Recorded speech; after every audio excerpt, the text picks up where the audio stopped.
Hi, welcome to love talkies. Feel my love episode 101.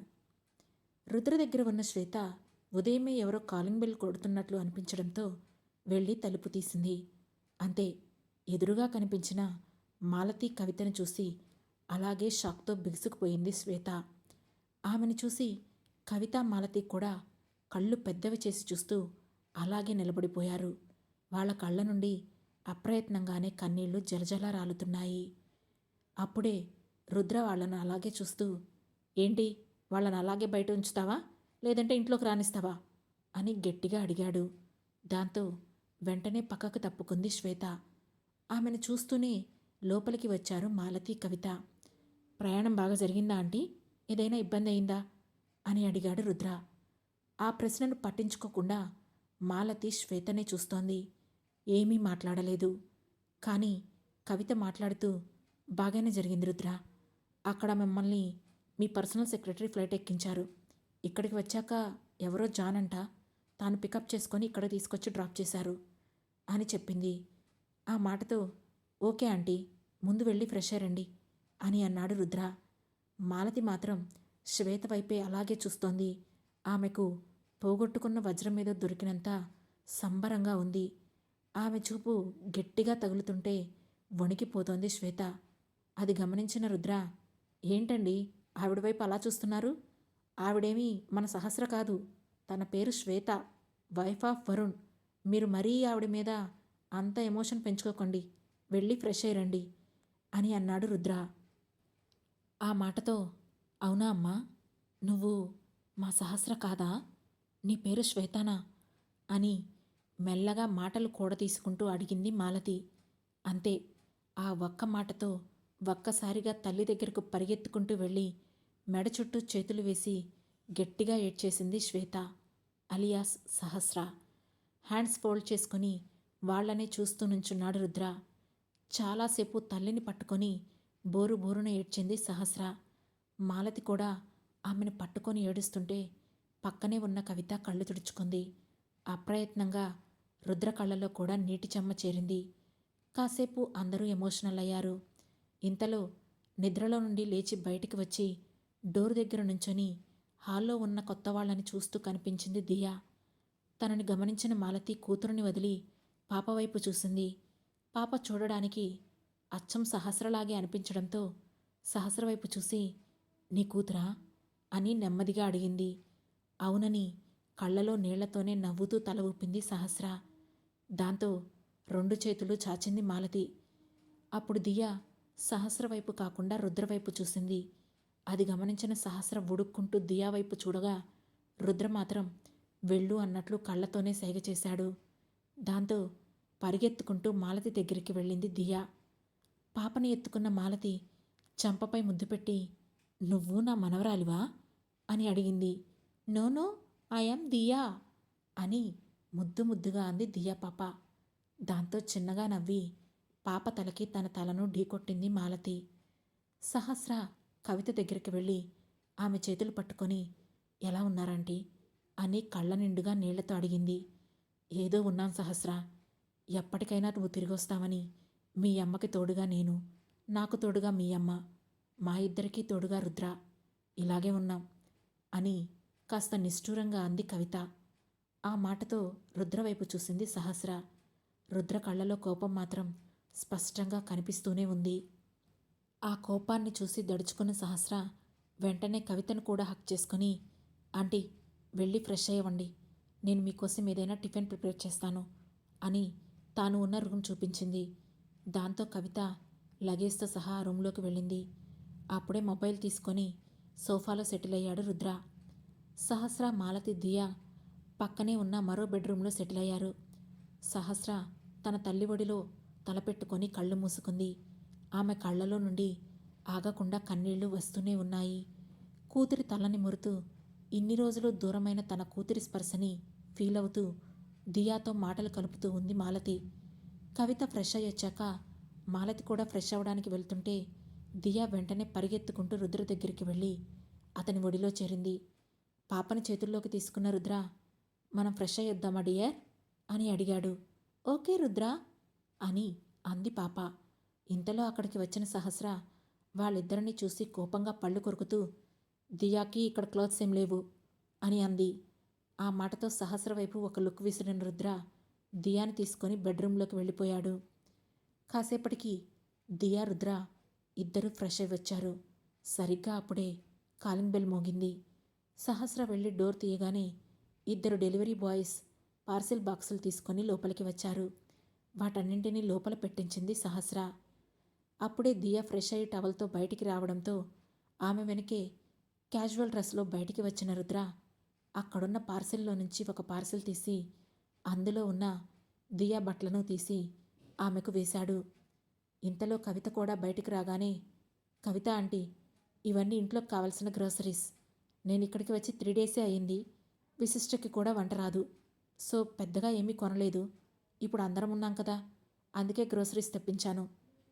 మీరు tiffin prepare చేయండి అని చెప్పాడు. అలాగే రుద్ర అంటూ ఆమె వంటగదిలోకి తీసుకెళ్తుంటే సహస్ర తనకు హెల్ప్ చేసింది. అవన్నీ కవిత ఆర్గనైజ్ చేస్తుంటే అప్పటికప్పుడు ఉప్మా ప్రిపేర్ చేసింది సహస్ర. మాలతి కూడా ఫ్రెష్ అయి వచ్చాక, అమ్మ కూడా వచ్చింది, నువ్వు కూడా వెళ్ళి ఫ్రెష్ అయ్యరా సహస్ర అని అంది కవిత. ఆ మాటతో, అంటే నా డ్రెస్సెస్ ఇక్కడేం లేవా ఆంటీ అని అంది సహస్ర. ఆ మాటకు చిన్నగా నవ్విన కవిత, కూతురికి బట్టలు ఆర్డర్ చేసిన రుద్ర కూతురు తల్లివైన నీకు ఆర్డర్ చేయకుండా ఉంటాడా? అదుగో అక్కడున్న పార్సిల్స్లో నీ బట్టలే ఉంటాయి, వెళ్ళి చూసుకో అని చెప్పింది కవిత. ఆ మాటతో అనుమానంగా వెళ్ళి ఆ పార్సిల్ ఓపెన్ చేసింది సహస్ర. అందులో ఉన్న డ్రెస్సెస్, ఇన్నర్స్ చూసి కోపంగా రుద్ర వైపు చూసింది సహస్ర. కానీ రుద్ర ఆమె చూపును పట్టించుకోవడం లేదు. అసలు మాలతి వచ్చిన దగ్గర నుంచి ఆమె వైపు కనీసం చూడడం కూడా లేదు రుద్ర. ఇప్పుడు కూడా అలాగే ఉన్నాడు. డ్రెస్సెస్ తీసుకుని వెళ్ళి ఫ్రెష్ అయి వచ్చింది సహస్ర. ఆ తర్వాత నలుగురు కూర్చొని ఉండగా సహస్ర అందరికీ టిఫిన్ వడ్డించింది. దియా ఆ టిఫిన్ వైపు చూసి, what is this mummy, you know that I don't like upma అని అడిగింది. ఆ మాటతో, ఇదేంటి, ఇంట్లో బాగానే తింటుంది కదా, ఇక్కడి రుద్రను చూసి బాగా ఓవర్ చేస్తుంది అని మనసులోనే అనుకొని, నోరు మూసుకొని తిందియా, ఇంట్లో బాగానే తింటావు కదా, ఏంటి ఓవర్ యాక్షన్ చేస్తున్నావు అని అడిగింది సహస్ర. ఇంట్లో అంటే డాడీ ఊరుకోరు మమ్మీ, నిన్ను ఇబ్బంది పెడితే తోలు తీస్తానంటాడు, అందుకే తింటాను. కానీ నాకు అస్సలు నచ్చదు ఉప్మా, ఇక్కడైనా నాకు నచ్చిన ఫుడ్ తిననివ్వు మమ్మీ అంటూ ప్లేట్ నెట్టేసింది దియా. దాంతో రుద్ర తనను దగ్గరికి తీసుకొని, పోనీ మనం బ్రెడ్ ఆమ్లెట్ చేసుకుందామా దియా అని అడిగాడు. ఆ మాటతో హ్యాపీ ఫీల్ అవుతూ, ఓకే రుద్ర, చేసుకుందాం అని అంది దియా. రుద్ర తాను కూడా తినకుండా అక్కడ పెట్టేసి దియాని ఎత్తుకొని కిచెన్లోకి వెళ్ళి పాపని వంటగట్టు మీద కూర్చోబెట్టి తనతో నవ్వుతూ మాట్లాడుతూ బ్రెడ్ ఆమ్లెట్ ప్రిపేర్ చేశాడు. దియా కూడా చేతులూపుతూ తనకు ఏవేవో ముచ్చట్లు చెబుతూ హ్యాపీగా మాట్లాడుతోంది. హాల్లో ఉన్న డైనింగ్ ఏరియా నుంచి కిచెన్లో ఉన్న దియా కనిపిస్తుంటే ఆమెను చూస్తూనే టిఫిన్ చేస్తోంది సహస్ర. ఊహ తెలిసిన దగ్గర నుంచి దియా ఏ రోజు ఎవరితోనూ అంత ఫ్రీగా హ్యాపీగా మాట్లాడగా తాను చూడలేదు. బహుశా ఇదేనేమో కన్నతండ్రితో ఉండే బాండింగ్ అని అనుకోగానే ఆమెకు తన తండ్రి చంద్ర గుర్తొచ్చాడు. కానీ అతనిని గుర్తు తెచ్చుకోవడం కూడా వేస్ట్ అనుకున్న సహస్ర అక్కడితో తన ఆలోచనలను ఆపేసింది. మరోవైపు సాస్ బ్రెడ్ ఆమ్లెట్ తీసుకొచ్చి టేబుల్పై పెట్టి దియాని కూడా టేబుల్ మీద కూర్చోబెట్టాడు రుద్ర. ఆ తర్వాత పాప ఇష్టంగా దానిని తింటుంటే రుద్ర కూడా పాపను చూస్తూ మురిసిపోతూనే ఆ ఆరిపోయిన ఉప్మా తిన్నాడు. ఇంతలో మళ్ళీ కాలింగ్ బెల్ మోగింది. ఇంకా ఏం ఆర్డర్ చేసుంటాడు అని నుదురు చిట్లించి రుద్రవైపు చూసింది సహస్ర. కానీ ఆమె వైపు చూడకుండా లేచి వెళ్ళి డోర్ ఓపెన్ చేశాడు రుద్ర. ఎదురుగా ఒక పోలీస్ ఇన్స్పెక్టర్, మరో 3 పోలీస్ కానిస్టేబుల్స్ ఉన్నారు. వాళ్ళని చూసి, మీరు నా ఇంటికి ఎందుకు వచ్చారు అని అడిగాడు రుద్ర. గుడ్ మార్నింగ్ సార్, మీరు మిస్సెస్ శ్వేతా వరుణ్ అలాగే వాళ్ళ డాటర్ దియా వరుణ్ని కిడ్నాప్ చేశారని మిస్టర్ వరుణ్ కంప్లైంట్ చేశారు. సో వాళ్ళని తీసుకెళ్ళడానికి వచ్చాను అని అన్నాడు ఇన్స్పెక్టర్. ఆ మాటకు ఒకసారి సహస్ర వైపు చూసి తిరిగి ఇన్స్పెక్టర్ వైపు చూస్తూ, I don't know Shweta wife of Varun అని వెటకారంగా అన్నాడు రుద్ర. ఇంతలో అతని వెనుకే వచ్చింది సహస్ర. ఆమెను చూపిస్తూనే, తనే కదా శ్వేతా వరుణ్ అని అడిగాడు ఇన్స్పెక్టర్. ఆ మాటకు చిన్నగా నవ్విన రుద్ర సహస్ర వైపు చూసి, అడుగుతున్నారు కదా, చెప్పు అని అన్నాడు. ఆ మాటతో ఒక్కడుగు ముందుకు వేసిన సహస్ర, వాట్ హ్యాపెన్ ఇన్స్పెక్టర్ అని అడిగింది. మిస్టర్ రుద్ర మిమ్మల్ని కిడ్నాప్ చేశారని మీ హస్బెండ్ మిస్టర్ వరుణ్ కంప్లైంట్ చేశారు. మీరు కూడా ఇక్కడే ఉన్నారు కదా, సో మిమ్మల్ని తన దగ్గర నుంచి విడిపించి రుద్రగారిని అరెస్ట్ చేయడానికి వచ్చాం అని చెప్పాడు ఇన్స్పెక్టర్. దాంతో అప్పుడే అక్కడికి వచ్చిన మాలతి, ఇక్కడ శ్వేతావరణ్ అంటే ఎవరు, తన పేరు సహస్ర కదా అని అంది. ఆ మాటతో శ్వేత గుటకలు మింగడం మొదలుపెట్టింది. తాను సహస్రేంటి, మిస్సెస్ శ్వేతావరుణ్, ఐ నో హర్ అని అన్నాడు ఇన్స్పెక్టర్. దాంతో అప్పుడే అక్కడికి వచ్చిన కవిత కూడా, ఏమంటున్నాడితను, నువ్వు శ్వేతావరుణ్ ఏంటి, నువ్వు సహస్ర కదా అని అనుమానంగా అడిగింది కవిత. నో షీఈ్ నాట్ సహస్ర అని ఎగ్జైట్ అయిపోతున్నాడు ఇన్స్పెక్టర్. ఇక ఆ విషయంతో తనకు సంబంధం లేనట్లు పక్కకొచ్చి దియాతో ఆడుకోవడం మొదలుపెట్టాడు రుద్ర. దాంతో సహస్ర ఇన్స్పెక్టర్ వైపు చూసి, ఇన్స్పెక్టర్, నేను తర్వాత వచ్చి మీతో మాట్లాడతాను. ఇక్కడ నన్నెవరూ కిడ్నాప్ చేయలేదు, నా ఇష్ట ప్రకారమే ఇక్కడికి వచ్చున్నాను అని చెప్పింది సహస్ర. అదేంటి మేడం, మీరు ఇక్కడ క్లియర్గా కనిపిస్తున్నారు కదా, ఇంకా కిడ్నాప్ చేయలేదంటారేంటి? మీకోసం మీ హస్బెండ్ ఎదురు చూస్తున్నారు. పాపం రాత్రంతా స్టేషన్కి వచ్చి చాలా బాధపడ్డారు. ఆయన బాధ చూడలేకే ఆగమేఘాల మీద మిమ్మల్ని వెతుక్కుంటూ వచ్చాం అని చెప్పాడు ఇన్స్పెక్టర్. ఆ మాటతో మాలతి కంగారు పడుతూ, హస్బెండ్ ఎవరు సహస్రా, నీకు పెళ్ళయిందా అని అడిగింది. ఆ ప్రశ్న విని తడబడుతూ, లేదమ్మా, నాకేం పెళ్లి కాలేదు, నువ్వు కాసేపు సైలెంట్గా ఉండు అని చెప్పి ఇన్స్పెక్టర్ వైపు చూసి, చూడండి, నేనేదైనా ఉంటే వరుణ్తో మాట్లాడతాను. ఇక్కడ నన్ను ఎవరు కిడ్నాప్ చేయలేదని చెబుతున్నాను కదా, మీరు వెళ్ళిపోండి అని చెప్పింది సహస్ర. లేదు లేదు మేడం, మీరిక్కడ ఉన్నారని తెలిసి మిమ్మల్ని తీసుకెళ్లకుండా ఎలా ఉంటాం? మిమ్మల్ని ఎవరైనా బెదిరిస్తున్నారా ఏంటి? పోనీ అదైనా చెప్పండి, బెదిరించిన వాళ్ళని అరెస్ట్ చేసి తీసుకెళ్తాం అని రుద్ర వైపు చూస్తూ అన్నాడు ఇన్స్పెక్టర్. ఇక్కడ నన్నెవరూ బెదిరించడం లేదు ఇన్స్పెక్టర్ అని చెప్పింది సహస్ర. అప్పటికే సీన్ కొంచెం కొంచెం అర్థమవడంతో కవిత వెంటనే రంగంలోకి దిగుతూ, అసలేం జరుగుతుంది సహస్ర, అతను శ్వేతావరుణ్ అంటుంటే నువ్వెందుకు అంత టెన్షన్ పడుతున్నావు? నువ్వెవరో అతనికే చెప్పు, అతనే వెళ్ళిపోతాడు కదా అని అంది. ఆ మాటతో రుద్రవైపు చూసింది సహస్ర. రుద్ర అక్కడ జరుగుతున్న దానితో తనకేం సంబంధం లేనట్లు దియాకి ఫోన్లో ఏవో ఫొటోస్ చూపిస్తున్నాడు. దాంతో ఇన్స్పెక్టర్ వైపు చూసి, నేను శ్వేతావరుణ్ కాదు, ఐఎమ్ సహస్ర, ఓకే, నన్నెవ్వరూ ఇక్కడ కిడ్నాప్ చేయలేదు, ఇక మీరు వెళ్ళొచ్చు అని అంది సహస్ర.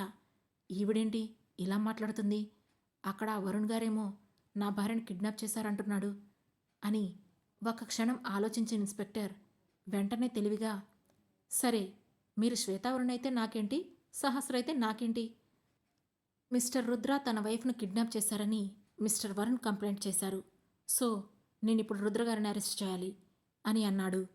ఆ మాటతో సీరియస్గా అతని వైపు చూసిన రుద్ర, నీ పేరేంటి అని అక్కడి నుంచే అడిగాడు. తనకు రెస్పెక్ట్ ఇవ్వకుండా అలా దగ్గరికి రాకుండా అడుగుతూ ఉంటే కోపం తెచ్చుకున్న ఇన్స్పెక్టర్, మీకెందుకు చెప్పాలి, ముందు మిమ్మల్ని అరెస్ట్ చేయడానికే వచ్చాను, అరెస్ట్ వారెంట్ కూడా ఉంది, వచ్చి పోలీస్ రిపెక్కండి అని అన్నాడు. దాంతో అతడు తన పేరు చెప్పడని అర్థం చేసుకున్న రుద్ర వెంటనే ఇన్స్పెక్టర్ డ్రెస్ మీద ఉన్న నేమ్ ప్లేట్ చూసి ఒక నెంబర్కు డయల్ చేశాడు. అవతల వైపు ఫోన్ లిఫ్ట్ చేయగానే అక్కడ జరుగుతున్న సిచ్యువేషన్ ఒక ముక్కలో చెప్పేసి ఫోన్ పెట్టేశాడు. అంతా విన్న ఇన్స్పెక్టర్, ఇప్పుడు మీరు ఎవరికి ఫోన్ చేసినా మీ అరెస్ట్ని ఎవరూ అడ్డుకోలేరు, అనవసరంగా మా టైం వేస్ట్ చేయకుండా రండి అని అన్నాడు. ఆ మాటకు రుద్ర అతని వైపు చూసి చిన్నగా నవ్వి, తొందరెందుకు, వెయిట్ ఫర్ ఎ మినిట్ అని అన్నాడు రుద్ర. సరిగ్గా అప్పుడే ఇన్స్పెక్టర్ మొబైల్ రింగ్ అయ్యింది. అది చూసిన ఇన్స్పెక్టర్ తన పై ఆఫీసర్ నుంచి కాల్ వస్తూ ఉండడంతో వెంటనే లిఫ్ట్ చేసి, గుడ్ మార్నింగ్ సార్ అని అన్నాడు. గుడ్ మార్నింగ్, నువ్వెక్కడున్నావు, మిస్టర్ రుద్రని అరెస్ట్ చేయడానికి వెళ్ళావట, అసలు ఆయన ఎవరో తెలుసా అని అడిగాడు పై ఆఫీసర్. అది సార్, అతని మీద కంప్లైంట్ వచ్చింది, అందుకే అరెస్ట్ చేయడానికి వచ్చాను సార్ అని చెప్పాడు ఇన్స్పెక్టర్. కంప్లైంట్ ఇస్తే ఎవరి దగ్గరికైనా వెళ్తావా, ఇన్వెస్టిగేషన్ చేయాల్సిన పని లేదా, అసలు ఏ పర్పస్తో అక్కడికి వెళ్ళావు అని సీరియస్గా అడిగాడు ఆఫీసర్. మిస్టర్ వరుణ్ రుద్రగారిపై కంప్లైంట్ ఇచ్చారు, అతని వైఫ్ కూడా ఇక్కడే ఉన్నారు, తీరా మేము ఇక్కడికి వచ్చాక ఆవిడేమో తాను శ్వేతావరుణ్ కాదు సహస్ర అని చెబుతుంది, అంతా కన్ఫ్యూజన్గా ఉంది సార్ అందుకే మిస్టర్ రుద్రని అరెస్ట్ చేయాలనుకున్నాను. అంతే సార్ అని చెప్పాడు ఇన్స్పెక్టర్. నువ్వు అతన్ని అరెస్ట్ చేయాల్సిన అవసరం లేదు, వెనక్కొచ్చేయి అని చెప్పాడు ఆఫీసర్. ఆ మాట విని కంగారు పడుతూ, ఇప్పుడు నేను వెనక్కి వెళ్తే వరుణ్ ఇచ్చిన డబ్బులన్నీ మళ్ళీ వెనక్కి ఇవ్వాల్సి వస్తుంది అని అనుకున్న ఇన్స్పెక్టర్ ఆఫీసర్ను కన్విన్స్ చేయడానికి ట్రై చేస్తూ, కానీ సార్ వరుణ్ గారు కంప్లైంట్ చేశారు అని చెబుతూ ఉండగానే, అతను కంప్లైంట్ చేయడం నాకు తెలుసు, నీకు డబ్బులు లంచంగా ఇవ్వడం కూడా తెలుసు. మర్యాదగా వెనక్కి వస్తావా, లేదంటే ఇల్లీగల్ యాక్టివిటీస్ చేస్తున్నావని సస్పెండ్ చేయనా అని బెదిరిస్తూ అడిగాడు ఆ ఆఫీసర్. ఆ మాటతో వామ్మో, కొసరి కోసం చూస్తే అసలే పోతుంది అని టెన్షన్ పడిపోయిన ఇన్స్పెక్టర్, నో సార్ నో, వెనక్కి వెళ్ళిపోతున్నాను అని చెప్పాడు. గుడ్, అలాగే మిస్టర్ రుద్రకి సారీ చెప్పి వెనక్కి వెళ్ళండి అని చెప్పి ఫోన్ కట్ చేశాడు ఆఫీసర్. దాంతో రుద్ర వైపు చూసిన inspector, I'm so sorry Rudra గారు, మా సైడ్ నుండి మిస్టేక్ జరిగింది, ప్లీజ్ ఎక్స్క్యూజెస్ అని చెప్పి మర్యాదగా అక్కడి నుంచి వెళ్ళిపోయాడు. అప్పటి వరకు రూడ్గా మాట్లాడిన ఆ ఇన్స్పెక్టర్ ఒకేసారి చల్లబడేసరికి రుద్ర ఏదో గట్టి ప్రయత్నమే మొదలుపెట్టాడని అర్థమైన సహస్రలో ఆమెకే తెలియకుండా సన్నని భయం మొదలయ్యింది. ఇక బయటికి వచ్చిన ఇన్స్పెక్టర్ వెంటనే వరుణ్కి కాల్ చేశాడు. నైట్ ఫుల్గా డ్రింక్ చేసి డీప్ స్లీప్లో ఉన్న వరుణ్ ఆ కాల్ను లిఫ్ట్ చేయలేదు. దాంతో ఇన్స్పెక్టర్ పదే పదే కాల్ చేస్తుండగా చివరికి నిద్ర డిస్టర్బ్ అయినట్లుగా కళ్ళు తెరిచి విసుగ్గా ఫోన్ లిఫ్ట్ చేసి ఎవరు కాల్ చేస్తున్నారో కూడా చూడకుండా చెవి దగ్గర పెట్టుకొని హలో అన్నాడు వరుణ్. అవతల వైపు నుండి ఇన్స్పెక్టర్ మాట్లాడుతూ, సార్ ఇక్కడ మీ మిస్సెస్ శ్వేత గారు ఉన్నారు, కానీ ఆవిడేమో నేను శ్వేత కాదు సహస్ర అంటున్నారు అని చెప్పాడు. ఆ ఒక్క మాటతో దెబ్బకు నిద్రమత్తు వదిలిపోగా పైకి లేచి కూర్చున్నాడు వరుణ్. అతని వైపు నుండి ఎలాంటి రెస్పాన్స్ రాకపోవడంతో, సార్ సార్ లైన్లో ఉన్నారా అని అడిగాడు ఇన్స్పెక్టర్. "ఆ, ఉన్నాను, కానీ తను అలా అనడం ఏంటి? అయినా తను అలా అంటే మీరు సైలెంట్గా ఉన్నారా? ముందు ఆ రుద్రను అరెస్ట్ చేయండి, ఆ తర్వాత దాని సంగతి నేను చూసుకుంటాను అని కోపంగా పళ్ళు కొరుకుతూ అన్నాడు వరుణ్. ఆ ప్రయత్నం కూడా చేశాను సార్, కానీ నాకు మా పై ఆఫీసర్స్ నుంచి కాల్స్ వచ్చాయి.